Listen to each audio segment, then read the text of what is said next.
বেনজিরের বিষয়ে তথ্য নিতে দুদকে ইন্টারপোলের প্রতিনিধি দল। কাগজপত্র গোছানোর জন্য ওনারা সহযোগিতার জন্য আসছেন। দুবাইয়ে গ্রেপ্তার সাবেক আইজিপিকে দেশে ফেরানোর চ্যালেঞ্জে সরকার। যেহেতু আমাদের সে বন্ধু বিনিময় চুক্তি নেই, এটা পুরোপুরি কূটনৈতিক সমঝোতার মাধ্যমেই করতে হবে। যারা সরকারের উচ্চ পদে আসীন ছিলেন এবং সেই পদবি ব্যবহার করে মানুষের অকল্যাণ করেছেন। বেনজির আহমেদের যে দুর্নীতির যে ফিরিস্তি, তার একটা আইনগত সমাধান হোক। এটি করতে পারলে অন্যান্য ক্ষেত্রেও দুর্নীতির মাত্রা অনেকটা কমে যাবে। সরকারের গঠনমূলক সমালোচনার আহ্বান প্রধানমন্ত্রীর। ভবিষ্যৎটা আমরা এইভাবে চাই, আপনি সমালোচনা গঠনমূলক যদি সমালোচনা ওয়েলকাম, দ্যাট কোনো সমস্যা নাই তো। কাল মৌলভীবাজার সফর, যোগ দেবেন নানান কর্মসূচিতে। সেপ্টেম্বর বা অক্টোবর থেকে স্থানীয় সরকার নির্বাচন, সংসদে জানালেন মন্ত্রী। আগামী 1 বছরের মধ্যে শেষ করার পরিকল্পনা। দিল্লি বিমানবন্দরের ঘটনায় দুই দেশের সম্পর্কে প্রভাব পড়বে না বললেন তথ্য উপদেষ্টা। দেশে ফিরে আসা তাৎক্ষণিক প্রতিবাদ।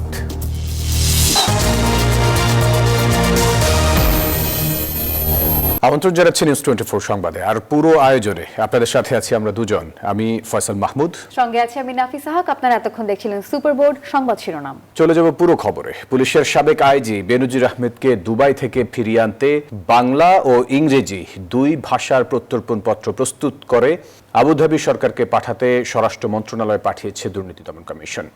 মঙ্গলবার বিকেলে এই পত্র পাঠানো হয় বলে জানায় সংস্থাটি। আর এছাড়া এদিন ইন্টারপোল ও আবুধাবিকে পাঠাতে বেনজিরের দুর্নীতি মামলার সব তথ্য উপাত্ত এবং প্রয়োজনীয় কাগজপত্র সংগ্রহ করেছে পুলিশের ন্যাশনাল সেন্ট্রাল ব্যুরো। দুর্নীতি ও জালিয়াতির 6 মামলার পলাতক আসামি সাবেক আইজিপি বেনজির আহমেদ সম্প্রতি ইন্টারপোলের সহযোগিতায় দুবাইয়ে গ্রেপ্তার হন। এরপরই পুলিশের সাবেক এই বিতর্কিত কর্মকর্তাকে দেশে ফিরিয়ে আনার তোড়জোড় শুরু করে সরকার। তারই ধারাবাহিকতায় ইন্টারপোলের সাথে সরকারের কার্যক্রমের সমন্বয়কারী পুলিশ সদর দপ্তরের এনসিবি উইংয়ের 2 সদস্য যান দুদক কার্যালয়ে। 3 ঘন্টার বেশি সময় অবস্থান করে সংগ্রহ করেন বেনজির আহমেদকে দেশে ফেরানো সম্পর্কিত যাবতীয় তথ্য। আমাদের এই যে কাগজপত্র গোছানোর জন্য ওনারা সহযোগিতার জন্য আসছেন। ওনারা এই কাগজপত্র করতে আসছেন। এদিকে বেনজির আহমেদকে ফেরাতে দুবাই সরকারের কাছে যে প্রত্যর্পণপত্র পাঠাতে হবে, দুদক তা প্রস্তুত করে স্বরাষ্ট্র মন্ত্রণালয় পাঠিয়েছে বলে জানান এই কর্মকর্তা। আপনারা জানেন সাবেক আইজিপি বেনজির আহমেদ দুবাইয়ে গ্রেপ্তার হয়েছেন। তাকে দেশে ফেরানোর বিষয়ে দুদকের পক্ষ থেকে এক্সট্রাডিশন প্রপোজাল পাঠানো হয়েছে। আজকে স্বরাষ্ট্র মন্ত্রণালয় হয়ে পররাষ্ট্র মন্ত্রণালয় হয়ে কূটনৈতিক চ্যানেলে আরব আমিরাতে প্রেরণ করা হবে। মামলা সংক্রান্ত সমস্ত কাগজপত্র যোগ দেওয়া হয়েছে।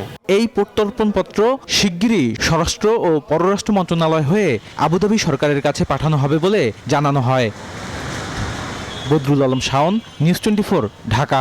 দুবাইয়ে গ্রেপ্তার সাবেক পুলিশ প্রধান বেনজির আহমেদকে দেশে ফেরানোর প্রস্তুতি চলছে। দুদক, পুলিশ সদর দপ্তরের এনসিবি শাখা সহ সংশ্লিষ্টরা যুক্ত হয়েছেন এই প্রক্রিয়ায়। তবে বিপুল সম্পদের পাহাড় গড়া প্রভাবশালী এই সাবেক কর্মকর্তাকে দেশে ফিরিয়ে আনা সরকারের জন্য চ্যালেঞ্জিং হবে বলছেন আইনজীবীরা। আর অপরাধ বিশেষজ্ঞ বলছেন তাকে দেশে এনে বিচারের মুখোমুখি করতে পারলে কঠোর বার্তা হবে অন্য দুর্নীতিবাজ ও পলাতক পুলিশ কর্মকর্তাদের জন্য। বিস্তারিত জানাচ্ছেন মাসুদ আলাবনী। কদিন থেকে টক অফ দ্য কান্ট্রি এক সময়ের দুর্দান্ত প্রতাপশালী পুলিশ প্রধান বেনজিরের গ্রেফতার প্রসঙ্গ। সংযুক্ত আরব আমিরাতের দুবাইয়ে গ্রেফতারের পর শুরু হয়েছে তাকে দেশে ফিরিয়ে আনার কাউন্টডাউন। আইন অনুযায়ী বেনজিরকে ফেরাতে 30 দিনের মধ্যে কূটনৈতিক চ্যানেলে আনুষ্ঠানিক অনুরোধপত্র পাঠাতে হবে আবুধাবিতে। আর তাই সময় নষ্ট না করে নথিপত্র প্রস্তুতের চূড়ান্ত কাজ করছে দুর্নীতি দমন কমিশন, পুলিশ সদর দফতরের এনসিবি শাখা সহ সংশ্লিষ্টরা। দেশটির সরকারের কাছে পাঠানোর জন্য তার বিরুদ্ধে দুর্নীতি দমন কমিশনের দুদকের দায়ের করা 6টি মামলার নথিপত্র প্রস্তুত করা হচ্ছে। সেই সঙ্গে আছে 2024 সালের গণঅভ্যুত্থানের ঘটনায় রাজধানীর বিভিন্ন থানায় দায়ের হওয়া 2টি হত্যাসহ 17টি মামলার নথিও। এসব স্বরাষ্ট্র মন্ত্রণালয়ে পাঠাবে পুলিশ সদর দফতর। তবে তা দুবাইয়ে পাঠানো হবে কিনা তা নিশ্চিত করেনি সদর দফতর। গুম ও মানবতাবিরোধী অপরাধের অভিযোগে বেনজিরের বিরুদ্ধে আন্তর্জাতিক অপরাধ ট্রাইব্যুনালে আরও 10টি মামলা রয়েছে। সব মিলিয়ে সোমবার পর্যন্ত তার বিরুদ্ধে 33টি মামলার তথ্য পাওয়া গেছে। তবে আইনজীবীরা বলছেন বেনজিরকে ফেরানো সরকারের জন্য চ্যালেঞ্জ হবে। কূটনৈতিক সমঝোতার মাধ্যমে কিভাবে করে বাংলাদেশ নিয়ে আসতে পারে, কারণ যেহেতু আমাদের সাথে বন্ধু বিনিময় চুক্তি নেই, এটা পুরোপুরি কূটনৈতিক সমঝোতার মাধ্যমেই করতে হবে। সাবেক সহকর্মী ও সুশীল সমাজের প্রতিনিধিরা বলছেন বেনজির আহমেদের দুর্নীতি ছিল নজিরবিহীন। ইন্টারপোল তো সহজে কাউকে গ্রেপ্তার করে না। ইন্টারপোল প্রপার অনুসন্ধান করেছে, তদন্ত করেছে, তারা দেখে সে যে দেশে থাকে ইউএইতে, সেই দেশের সরকারকে জানিয়েছে, ওই দেশের সরকারও তদন্ত করে দেখেছে এবং সে দেশে তো তার যথেষ্ট সম্পদ আছে। যারা সরকারের উচ্চ পদে আসীন ছিলেন এবং সেই পদবি ব্যবহার করে মানুষের অকল্যাণ করেছেন। এই অপরাধ বিশেষজ্ঞ জানান বেনজির আহমেদকে ফিরিয়ে বিচারের মুখোমুখি করতে পারলে দৃষ্টান্ত হয়ে থাকবে। অন্য দুর্নীতিবাজ পুলিশ কর্মকর্তারাও সতর্ক হবে। কিংবা পোশাকের শক্তি ব্যবহার করে বেনজির আহমেদের যে দুর্নীতির যে ফিরিস্তি তার একটা আইনগত সমাধান হোক। এটি করতে পারলে অন্যান্য ক্ষেত্রে দুর্নীতির মাত্রা অনেকটা কমে যাবে। ক্ষমতার অপব্যবহার করে বিপুল সম্পদের মালিক হয়েছিলেন তিনি। গোপালগঞ্জের শাহপুরে প্রায় 1400 বিঘা জমির উপর সাভানা ইকো রিসোর্ট ছাড়াও পুলিশের সাবেক এই প্রভাবশালী শীর্ষ কর্মকর্তা তার স্ত্রী ও 2 মেয়ের নামে গড়েন সম্পদের পাহাড়। দেশের বিভিন্ন এলাকায় তাদের নামে অন্তত 6টি কোম্পানির খোঁজ পাওয়া যায়। দেশে বিদেশে গড়েন অঢেল সম্পদ, একাধিক ফ্ল্যাট। 2 মেয়ের নামে বেস্ট হোল্ডিং ও 5 তারা হোটেল লা মেরিডিয়ানে রয়েছে 2 lakh share. Bhawal resort and spa নামের রিসোর্টের মালিকানায়ও যুক্ত বেনজির। পূর্বাঞ্চলে ডুপ্লেক্স বাড়ি ও জমিও আছে। 2021 সালে পরিমণি ও বোট ক্লাবকে কেন্দ্র করে আলোচিত ঘটনাতেও বেনজির আহমেদের নাম আসে। মাসুদা লাবনী, নিউজ 24, ঢাকা। সাংবাদিকদের সরকারের গঠনমূলক সমালোচনা করার আহ্বান জানিয়েছেন প্রধানমন্ত্রী তারেক রহমান। তিনি বলেন, সঠিক সমালোচনা সরকারকে সঠিক সিদ্ধান্ত নিতে সাহায্য করবে। একই সাথে দেশের উন্নয়ন ও অগ্রযাত্রাকে ব্যাহত করে এমন অপপ্রচারের বিষয়ে সচেতন থাকার আহ্বানও জানিয়েছেন তিনি। মঙ্গলবার রাজধানীর চীন মৈত্রী সম্মেলন কেন্দ্রে সাংবাদিকদের সাথে মত বিনিময় সভায় অংশ নেন সরকার প্রধান। রাজধানীর চীন মৈত্রী সম্মেলন কেন্দ্রে সাংবাদিকদের সাথে মত বিনিময় সভায় অংশ নেন প্রধানমন্ত্রী তারেক রহমান। এ সময় দেশের সমসাময়িক রাজনৈতিক পরিস্থিতি, গণমাধ্যমের স্বাধীনতা এবং সরকারের ভবিষ্যৎ কর্মপরিকল্পনা নিয়ে আলোচনা হয়। আমরা চেষ্টা করছি সেটাকে বাস্তবায়ন করার জন্য, সেই ব্যবস্থাটা যাতে হয়। সরকারের কোনো ভুল ত্রুটি থাকলে তা বিকৃতভাবে উপস্থাপন না করে গঠনমূলক সমালোচনার আহ্বান জানান প্রধানমন্ত্রী। বলেন, বর্তমান সরকার গণমাধ্যমের স্বাধীনতায় বিশ্বাস করে। আমার যদি কোনো ভুল হয় আপনি আমাকে বলেন, কিন্তু ভুলটাকে আপনি যদি এমন ভাবে উপস্থাপন করেন যে পত্রিকার কাটতি বাড়ানোর জন্য অথবা অন্য কোনো উদ্দেশ্যে, সেটা তো তাহলে উভয়ের জন্যই বোধহয় একটা সময় ক্ষতি বয়ে আনবে। যে আপনি সমালোচনা, গঠনমূলক যদি সমালোচনা, ওয়েলকাম দ্যাট, কোনো সমস্যা নাই তো। তারেক রহমান বলেন, অপপ্রচার প্রতিরোধ করাও গণমাধ্যমের দায়িত্বের মধ্যে পড়ে, তাই অপতথ্য রোধেও সজাগ থাকতে হবে। কাউন্সেলিং করার মাধ্যমে আমরা চেষ্টা করব সমাজ থেকে যাতে এই মনোভাবটাই দূর করা হয়। প্রধানমন্ত্রী বলেন, ভবিষ্যৎ প্রজন্মকে সঠিকভাবে গড়ে তুলতে তরুণ তরুণীদের শারীরিক ও মানসিক শক্তিকে ইতিবাচক খাতে ব্যবহারের সুযোগ দিতে হবে। আমাদেরকে আমাদের ভবিষ্যৎ প্রজন্মকে বাঁচাতে হবে। আমাদের সন্তানদেরকে আমাদেরকে যেভাবে হোক তাদেরকে আমাদের রাইট ট্র্যাকে রাখতে হবে। সেটা শিক্ষার মাধ্যমে হোক, সেটা কালচারের মাধ্যমে হোক, সেটা স্পোর্টসের মাধ্যমে হোক, সেটা মানবিক, সামাজিক, ধর্মীয় মূল্যবোধগুলো তাদের মাঝে দেওয়ার মাধ্যমে হোক। সমৃদ্ধ বাংলাদেশ গড়তে দলমত নির্বিশেষে সচেতন নাগরিকদের ইতিবাচক ও সহযোগিতাপূর্ণ মনোভাব প্রত্যাশা করেন সরকার প্রধান। আমি দেখবো আমার মতন করে, আপনাকেও দেখাতে হবে। আব্দুল্লাহ মামুন, নিউজ 24, ঢাকা। প্রধানমন্ত্রীকে বরণে মৌলভীবাজারে চলছে শেষ মুহূর্তের প্রস্তুতি। বুধবার শ্রীমঙ্গল ও মৌলভীবাজারে বিভিন্ন কর্মসূচিতে যোগ দেবেন তিনি। নিম্ন আয়ের মানুষের মাঝে ফ্যামিলি কার্ড বিতরণ, সুধী সমাবেশ ছাড়াও দলীয় নেতাদের সঙ্গে সাংগঠনিক বৈঠকে অংশ নেওয়ার কথা রয়েছে প্রধানমন্ত্রী তারেক রহমানের। নতুন সরকার ক্ষমতায় আসার পর এই প্রথম মৌলভীবাজার সফরে আসছেন প্রধানমন্ত্রী তারেক রহমান। তাই বিপুল উৎসাহ উদ্দীপনায় উৎসবমুখর আয়োজনে তাকে বরণের অপেক্ষায় স্থানীয় নেতাকর্মী ও সাধারণ মানুষ। এলাকার উন্নয়নে প্রধানমন্ত্রীর কাছে বিভিন্ন দাবি দাওয়াও রয়েছে তাদের। প্রধানমন্ত্রী আসছেন আমাদের, আমরা খুব আনন্দিত। দীর্ঘ 17 বছর ধরে আমাদের মৌলভীবাজারে কোনো ধরনের উন্নয়ন হয় নাই। ইনশাল্লাহ আমরা খুবই আশাবাদী। মৌলভীবাজার মানুষের অপেক্ষা করা, মানে আমরা আশাটা পূরণ করতে। আমাদের প্রাণের দাবি ওনার কাছে মেডিকেল কলেজ, এয়ারপোর্ট। সফরসূচি অনুযায়ী বুধবার সকালে ঢাকা থেকে বিমানযোগে সিলেট পৌঁছে সড়ক পথে প্রথমে শ্রীমঙ্গল যাবেন প্রধানমন্ত্রী তারেক রহমান।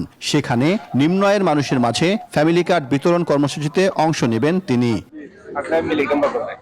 পরে মৌলভীবাজার শহরেও ফ্যামিলি কার্ড বিতরণ ও সুধী সমাবেশে বক্তব্য রাখবেন প্রধানমন্ত্রী। এরপর স্থানীয় একটি রিসোর্টে দলীয় নেতাদের সঙ্গে বৈঠকে অংশ নিয়ে সন্ধ্যায় সিলেটের উদ্দেশ্যে রওনা হবেন।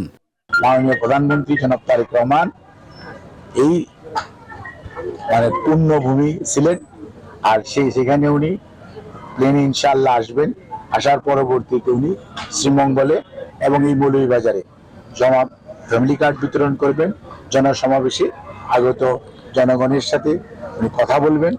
সভাস্থলের মঞ্চ, আসন বিন্যাস, প্রবেশ ও প্রস্থান পথ সহ সার্বিক নিরাপত্তা ব্যবস্থা তদারক করছে আইন শৃঙ্খলা বাহিনী। সাইফুল ইসলাম, নিউজ 24, শ্রীমঙ্গল। সেপ্টেম্বর বা অক্টোবর থেকে পর্যায়ক্রমে দেশ জুড়ে স্থানীয় সরকার নির্বাচন শুরু হতে পারে। সংসদ অধিবেশনে কথা জানিয়েছেন স্থানীয় সরকার মন্ত্রী মির্জা ফখরুল ইসলাম আলমগীর। তিনি আরও জানিয়েছেন, আগামী 1 বছরের মধ্যে ইউনিয়ন পরিষদ, পৌরসভা, উপজেলা, জেলা পরিষদ এবং সিটি কর্পোরেশনে নির্বাচনের পরিকল্পনা রয়েছে। টেবিলে উত্থাপিত তারকা চিহ্নিত এক প্রশ্নের জবাবে এই লিখিত তথ্য জানানো হয়। আরও একটি প্রশ্নের জবাব দেন ক্রীড়া প্রতিমন্ত্রী মোহাম্মদ আমিনুল হক। বিভিন্ন সামাজিক ইস্যুতে যুব সমাজকে সচেতন করতে সব জেলায় কর্মশালা করার কথা জানিয়েছেন তিনি। সীমান্ত হত্যা ও পুশিন ইস্যুতে সংসদে কথা বলতে চাইলেও সরকার তাতে বাধা দিচ্ছে বলে অভিযোগ করেছেন বিরোধী দলীয় নেতা ডক্টর শফিকুর রহমান।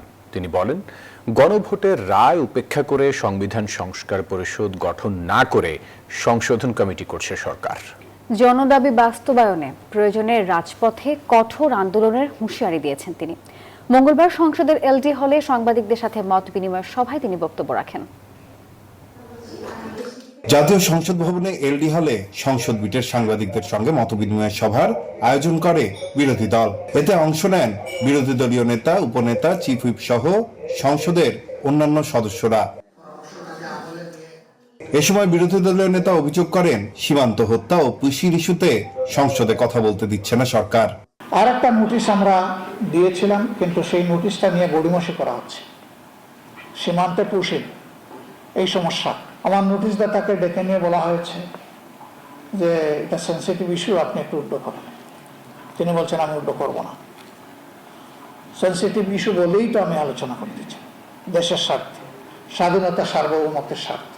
বলেন, গণভোটের রায় অনুযায়ী সংবিধান সংস্কার পরিষদ ব্যতীত কোনো সংশোধন কমিটি চায় না বিরোধী দল।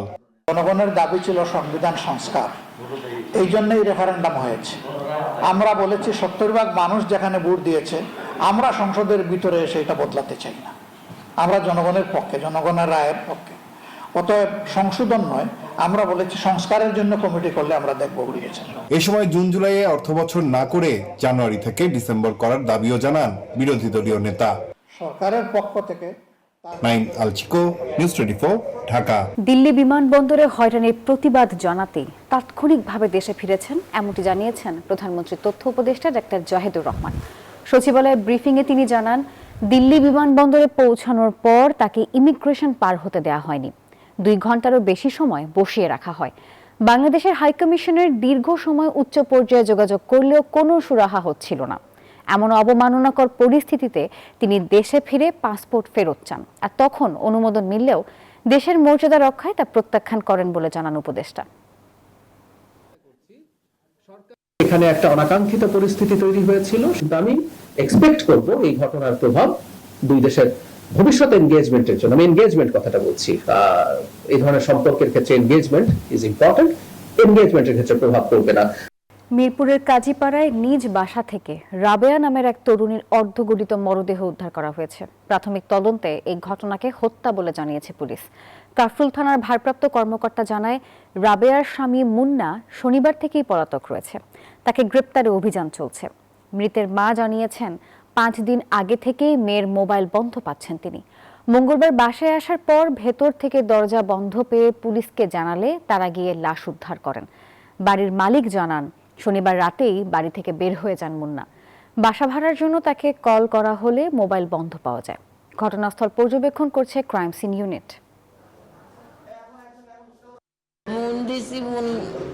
একবার বন্ধ কো, একবার খোলা কো, তেগুলা আছে তা যারা কালো ভাত লই আইছি আমি, দরজাটা আইছি, দরজা খুলে না। কেয়ারটেকার বলে যে মামা মারামারি করে, তো মারামারি করে এই কথা শোনার পরে আমি আর 1 সেকেন্ড ওয়েট করিনি। আমি বলছি আজকের ভিতরে আমার কাগজ দিবেন। 14 তারিখ রাত 12টায় সে শেষ ওই বাসা থেকে বের হয়েছে। বের হওয়ার সময় দারোয়ানকে বলছিল যে আমি রাতে খাবার নিয়ে আসতে বাইরে যাচ্ছি, কিন্তু পরে সে আর ফেরত আসে না। আটকের জন্য আমাদের অভিযান বের হয়েছে, আমাদের পার্টি অভিযান চলমান আছে। পদত্যাগ করেছেন আদ্দিন মেডিকেল কলেজ হাসপাতালের প্রতিষ্ঠাতা ও নির্বাহী পরিচালক ডাক্তার শেখ মহিউদ্দিন। লাইসেন্স ফিরিয়ে দেওয়ার দাবিতে মঙ্গলবারেও হাসপাতালের সামনে মানববন্ধন হয়েছে। আর সরকারকে বৃদ্ধাঙ্গুলি দেখিয়ে অপরাধীদের পার পাওয়ার সুযোগ নেই বলে মন্তব্য করেছেন স্বাস্থ্যমন্ত্রী সরদার মোহাম্মদ শাখাওয়াত হোসেন। প্রায় রোগীশূন্য রাজধানীর আদ্দিন মেডিকেল কলেজ হাসপাতাল। প্রতিষ্ঠানটির তথ্য মতে এই মুহূর্তে এখানে রোগী আছে মাত্র 60 জন, যাদের সবাই জটিল রোগে আক্রান্ত। হাসপাতালটির লাইসেন্স ফিরিয়ে দেওয়ার দাবিতে মানববন্ধন করেন রোগীর স্বজন ও এলাকাবাসী। অল্প মূল্যে সেবা দেওয়া হচ্ছে, শুধুই তা না, এখানে সুন্দর পরিষ্কার পরিচ্ছন্ন। আপনি সময় না দিয়ে আপনি কোনো কথা নাই বার্তা না, হসপিটাল লাইসেন্স বাতিল করে দিয়েছেন। এটা তো কোনো সলিউশন না। অল বিশ্বের ভিতরে সবচাইতে পরিষ্কার এই হসপিটাল 1 নম্বরে। এদিকে পদত্যাগ করেছেন স্বাস্থ্যমন্ত্রীকে কোটি টাকা ঘুষ দেওয়ার প্রস্তাবের অভিযোগ অস্বীকার করা আদ্দিন হাসপাতালের নির্বাহী পরিচালক ডাক্তার শেখ মহিউদ্দিন। পদত্যাগের কারণ অস্পষ্ট থাকলেও দ্রুতই তার পদে দায়িত্ব দেওয়া হয়েছে অধ্যাপক ডাক্তার জামালুন্নেসাকে। 6 শিশু মৃত্যুর ঘটনায় সরকারকে বৃদ্ধাঙ্গুলি দেখিয়ে অপরাধীদের পার পাওয়ার কোনো সুযোগ নেই বলে জানান স্বাস্থ্যমন্ত্রী। হলি ফ্যামিলি হাসপাতালে এক অনুষ্ঠানে কথা বলেন তিনি। আমরা লাইসেন্সটা বাতিল করেছি। আমি মনে করি I have not done anything wrong. 6টা বেবিকে কেয়ারলেসলি রেখে মেরে ফেলবে আর শান্তিতে ঘুমাবে আঙ্গুল দেখে অথরিটিকে, দ্যাট ক্যানট বি। নবজাতকদের ময়নাতদন্ত না হলেও আইনি জটিলতায় পড়তে হবে না বলেও জানান স্বাস্থ্যমন্ত্রী। He is no more in that hospital, he has resigned. কাজে একটা চলে যাওয়া লোকের সম্বন্ধে আমি এখনো কথা বলতে চাই না। আমার সামনে যেহেতু নেই, কথা বলতে রাজি না, সামনে থাকলে বলতাম। রিশাদ হাসান, নিউজ 24, ঢাকা।